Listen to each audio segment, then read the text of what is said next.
Estamos aqui em Florianópolis com o Coronel Paes, né? Primeiro dia, a abertura da CONAMI, um congresso que reúne as entidades militares do Brasil, tanto da PM como do Corpo de Bombeiros. Estamos aqui representando a nossa associação, Força Invicta, e a oportunidade que surge diante desse cenário de ter tantos presidentes reunidos para a gente conhecer um pouco, Coronel Paes, dessa dinâmica com relação a temas que estão tão importantes para a gente lá na Bahia, que a gente está discutindo agora, a forma de remuneração, né? A gente está lutando aí pela questão do subsídio. O senhor já me falou aqui que a Alagoas já avançou nessa questão há quase 20 anos, né, que já percebe o subsídio. E um outro ponto que é a questão promocional, né? A nossa lei de promoções, os desdobramentos da lei orgânica nacional. Então, lá na Bahia, para o senhor ter ideia, nós temos, a gente abordou isso no encontro que nós tivemos no Nordeste ano passado, e o senhor percebeu como a nossa estrutura de remuneração, ela é bem complexa, né? E ela gera uma série de distorções. Então, hoje o Estado até tem dificuldade, eu me pergunto como é que foi feito aquele raio-x que foi publicado pelo Fórum Brasileiro de Segurança Pública, que os dados, a fonte está lá de Secretaria de Planejamento, porque é confuso até para o governo dizer quanto ganha um militar na Bahia, a não ser que ele tenha acabado ele venha do mundo civil e tenha acabado de se formar, porque a partir do momento que ele vai para uma unidade, aí a depender se ele vai ter hora extra, vai ter VD, se ele vai receber símbolo, se não vai receber, se tem substituição, se não tem, se tem ação judicial. Então, é uma miscelânea tão grande que gera uma série de distorções onde o mesmo militar, seja graduação ou posto, ele pode receber salários díspares, né? Até muitos ficaram surpresos quando viu lá a média salarial e diziam assim, poxa, meu contra-cheque não vem isso, né?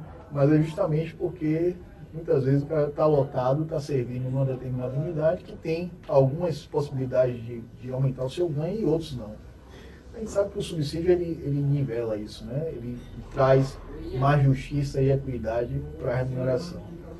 A gente aborda também as inseguranças que são provenientes desse modelo que a gente tem lá na Bahia. Então, por exemplo, o militar que está desenvolvendo a sua atividade, mas que porventura venha a ser transferido, então ele perdeu aquela parcela remuneratória que era própria daquela unidade que ele estava. Então, a gente sabe o quanto isso traz um prejuízo para o salário desse militar.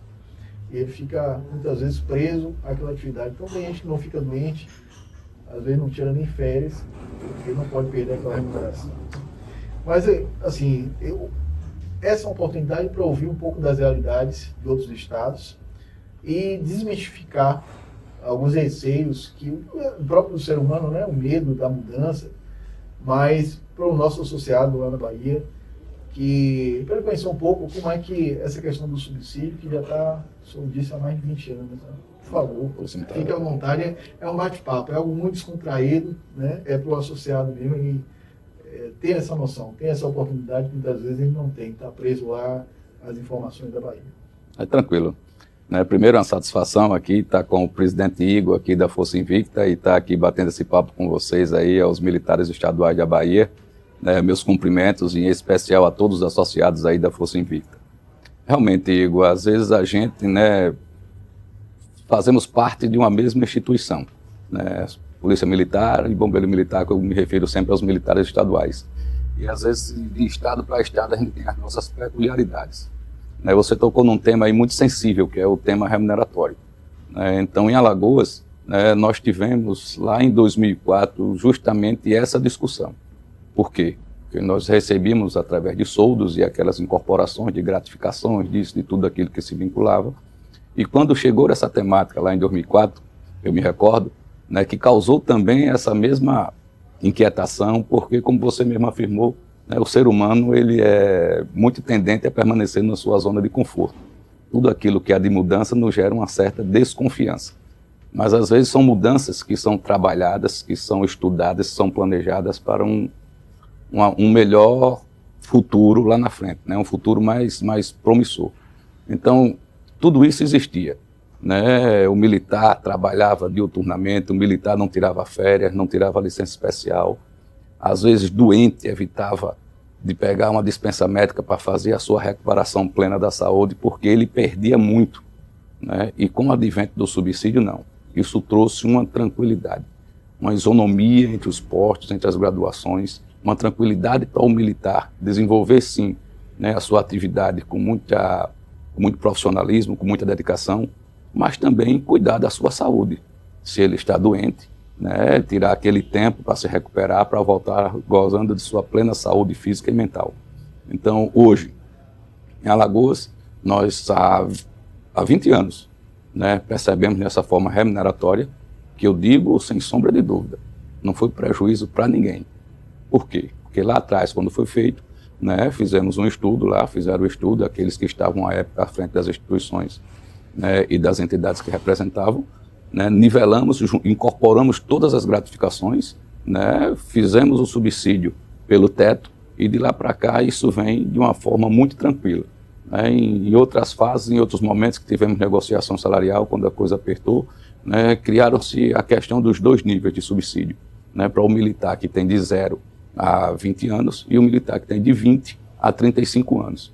Né, mas hoje já estamos com uma proposta, já estamos estudando, né, de acordo com a nossa, você aqui bem frisou, a nossa lei orgânica, né, procurando fazer uma remuneração escalonada proporcionalmente entre os postos e as graduações e, quiçá, colocando os subsídios em apenas um nível, né, nivelando e melhorando o salário do coronel, e de lá para cá a gente vem escalonando hierarquicamente, não só os oficiais, como as praças também.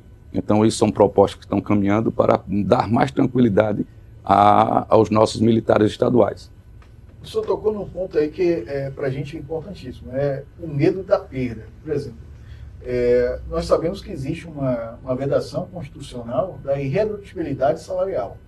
Então, se nós temos hoje militares que ganham merecidamente um valor acima, esse militar não vai perder essa parcela, né? O salário não vai ser reduzido, porque legalmente não é possível. Então, lá em Alagoas, eu acredito que também tenha tido essa preocupação, né? Eu tenho ganhos judiciais, eu tenho algumas parcelas que excedem o que está sendo proposto em termos de subsídio.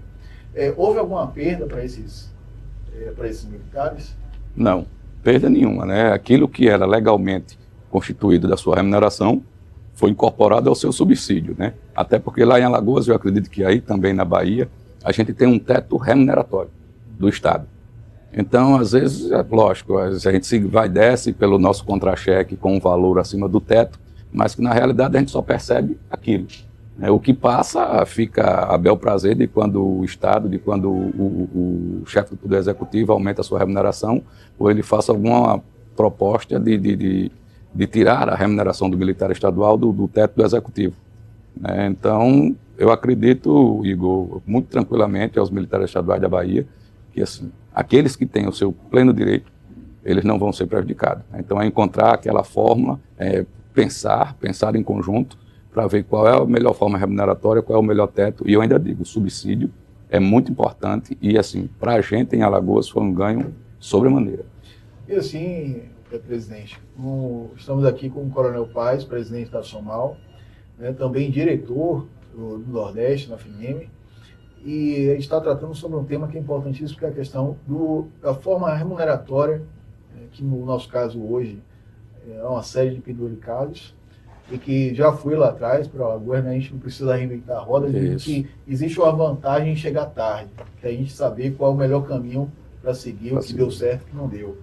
Então o senhor traz aí que de fato deu certo, tem 20 anos já de experiência. E a gente olha também para as outras carreiras do Estado, então a gente vai para o Judiciário, né? O juiz recebe o subsídio, vai para o promotor, o defensor público, né? Diversas outras carreiras do Estado também percebem o subsídio, então a gente percebe que é algo que de fato tenha uma vantagem, porque do contrário, essas carreiras já teriam pensado numa reestruturação, numa mudança. Né? Diferente. Perfeito, Igor, tá correta a sua forma de pensar, né? E até olhando também pelo prisma, né, da ida do militar estadual para a reserva, como todos os senhores sabem, a gente tem um prazo de validade, a gente tem um tempo de serviço. Então, às vezes, a forma remuneratória que era no passado diferia muito de pessoas que iriam para a reserva em determinado tempo. Então, hoje, com o subsídio, não. Independente da sua remuneração, o que você está na ativa, você está na inatividade, pela nossa paridade, né, e a integralidade, acompanha-se isso, mas no momento da sua transição, você não perde nada, pelo contrário. Né, o que você tem, você incorpora, você deixa de ganhar, lógico, algumas funções que são inerentes da atividade, né, da função policial militar da ativa. Então, não há o que se temer, assim, aos amigos da Bahia, mais uma vez eu friso, não há o que se temer, há o que se pensar, e pensar desprovido de vaidade, pensar de uma forma coletiva, né, não só no meu interesse, mas no interesse coletivo, que todos ganhem, e amanhã os militares estaduais da Bahia terão seu sistema remuneratório de forma muito tranquila. E com o tempo, vocês não vão nem se lembrar mais da época que não recebiam com subsídio. Outro ponto, Igor, que você tocou aqui no início do nosso bate-papo, né, as questões das promoções, né, a forma da nossa ascensão funcional. Né, em Alagoas, a gente já passou por algumas situações, né, hoje, né, a gente está buscando, né, uma legislação muito mais diretiva, até pelo próprio advento, como a gente falou aqui no início da nossa conversa, da lei orgânica, lá, a lei 14.751, que eu reputo, faço isso muito com os nossos militares lá em Alagoas, e aqui eu passo a mensagem para os militares da Bahia, né, leiam atentamente as nossas legislações, leiam com bastante clareza a nossa lei orgânica. Ela trouxe muita inovação, muita coisa boa. Né? E lá no seu artigo 14, né, ela vem disciplinando as formas de ascensão funcional, que é a promoção por antiguidade e a promoção por merecimento, e ele, no parágrafo 1, ele diz, por critérios objetivos. O parágrafo único, ele mantém a promoção, as promoções especiais, que são a promoção pós-morte, a promoção por ressarcimento e preterição, né, e a promoção por a pedido, que é a nossa promoção por escolha, a promoção por tempo de serviço que nós temos lá em Alagoas. Uma promoção, essa promoção por tempo de serviço, né, para vocês aí na Bahia, que eu acredito que tenha o mesmo problema que nós temos aqui em Alagoas, lógico, Alagoas numa proporção muito menor, que é a ascensão funcional.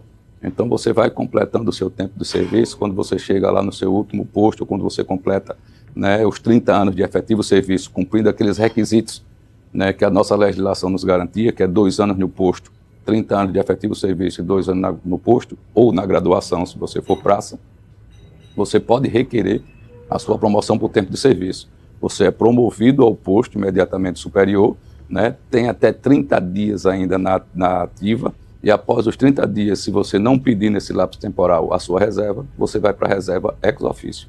E temos uma situação especial. A partir do momento que você requer, né, faz o pedido da promoção por tempo de serviço, automaticamente você fica adido à diretoria de pessoal, para evitar que esse militar que fez esse requerimento dessa promoção, ele não seja prejudicado numa ocorrência na rua ou em qualquer outra situação desfavorável do serviço, que ele fique prejudicado com um processo, com uma situação que ele não possa completar esse ciclo. E aqui a gente tem que fazer um reconhecimento, né, pela importância do Coronel Paes para a aprovação dessa lei orgânica, uma lei orgânica que já tramitava há mais de 20 anos, e a gente sabe do trabalho, do empenho, né, do Coronel Paes, junto ao Coronel Marlon e a FENIME, né, e aí também aos associados Força Invicta, que fizeram gestão para que os nossos deputados e senadores pudessem aprovar esse texto. E lá na Bahia, a gente chama de fica agregado. Né? Então, quando ele fica adido a DP, ele fica agregado imediatamente. Foi promovido fica imediatamente agregado. Perfeito. E aguardando só o processamento da sua reserva.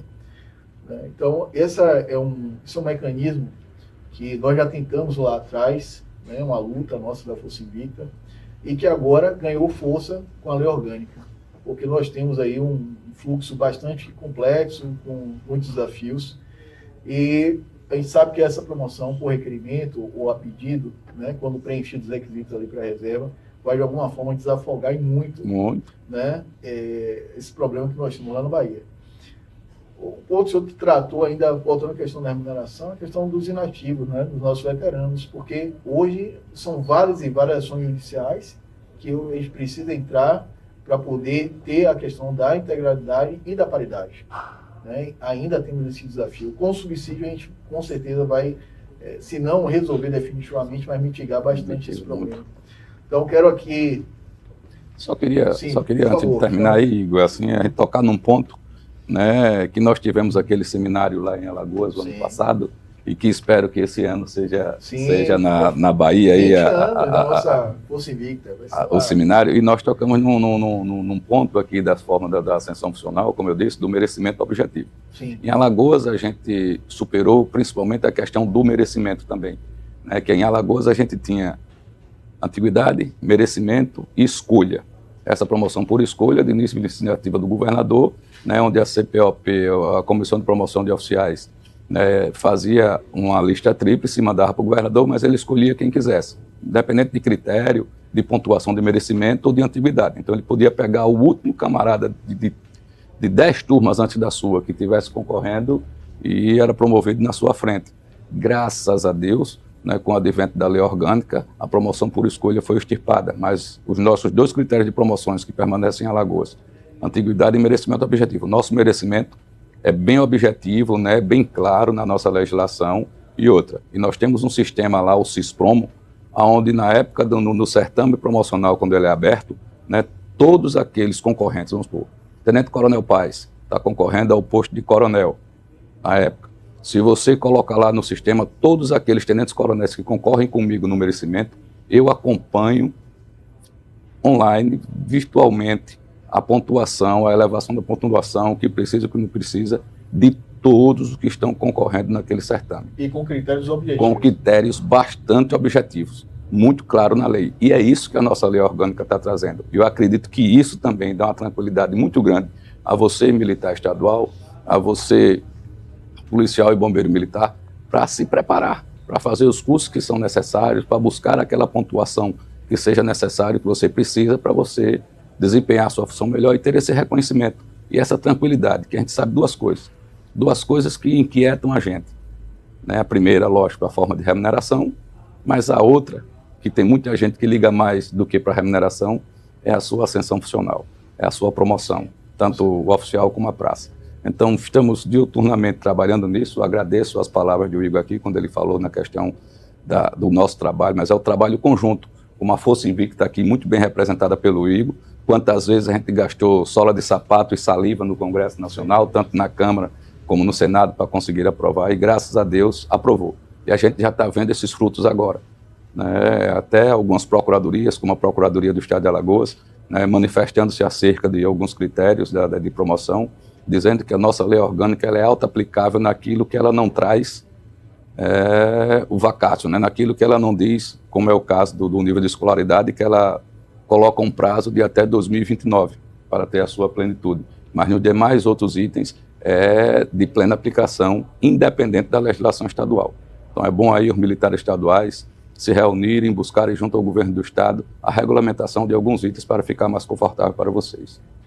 Quero aqui agradecer a você, associado, que está aí nos assistindo, preocupado com esse tema tão importante, não só para a carreira, mas para a vida. Né? Agradecer ao nosso presidente aqui, Coronel Paes, presidente da SOMAL, pela disponibilidade, pela atenção, pela cortesia que é natural dele, né? E sempre nos atender nesses pedidos, nessas demandas, e dizer que os desafios estão aí pela frente e que a Força Invicta, você pode contar com a Força Invicta, né?